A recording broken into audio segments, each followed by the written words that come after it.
Mahigpit na tinutulan ni Whistleblower Association President Sandra Cam ang kumpirmasyon ni Justice Secretary Leila De Lima bilang kalihim ng DOJ. Ito ay sa naging paghaharap nila kanina sa pagdinig ng Commission on Appointment sa Senado kanina. Alamin natin ang detalye mula sa report ni Maan Primero. Naging emosyonal si Sandra Cam, ang presidente ng Whistleblower Association, sa naging pagharap niya sa Senado para harangin ang confirmation ni Justice Secretary Leila De Lima kanina. Dahil gusto po namin ng tuwid na daan at gusto po namin ang katotohanan. Mr. Chairman, Attorney Leila De Lima is lying to her teeth regarding the Stanal report. Sa naging pahayag ni Sandra Cam, walang naipakitang maganda si Secretary Leila De Lima simula noong siya na ang namamahala sa kanilang ahensya dahil napuno raw ng krimen ng bansa at may kinikilingan ang hustisya. The Limas and her Department of Justice have shown us nothing but crimes and disorder, fugitives exiting the country with impunity, politically motivated prosecutions, baby treatment of scam queen, ill treatment and lousy protection of state witnesses, and a snail-like administration of justice. Sa ipinasang sworn statement ni Cam sa Senado, inilahad nito ang mga pagkukulang at mga dahilan kung bakit nito hinaharangan ang confirmation ni De Lima bilang Justice Secretary ng pamahalaan.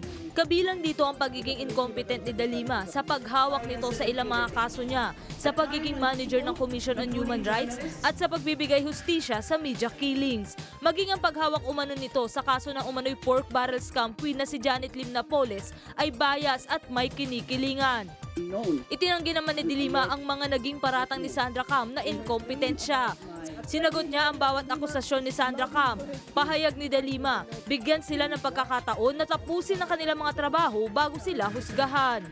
My only plea, Your Honors, to the oppositor and to the people to allow us to do our job, to continue our job, and you be the judge later after all of these things are concluded, because we have a long way to go in investigating this very complicated case of the Napoles scam.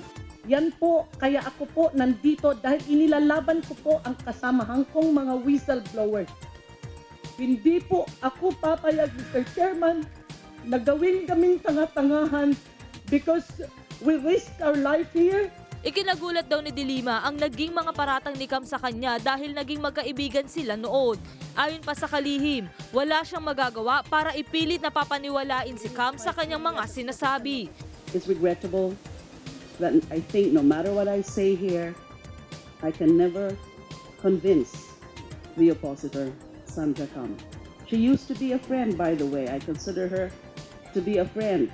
So I'm not sure why she has such negative thoughts about me. Samantala, dahil marami pang katanungan na hindi nasasagot, hindi pa nakukumpirma ang pagiging Justice Secretary ni Leila De Lima. Kinumpirma naman si Department of Social Welfare and Development Secretary Dinky Soliman ng Commission on Appointments Labor sa committee level kanina. Ayon kay Soliman, dahil sa pagkumpirma ng Commission on Appointments, mas magagawa niya ng maayos ang kanyang trabaho. Ako po ang inyong kaibigan, Maan Primero para sa Newsline.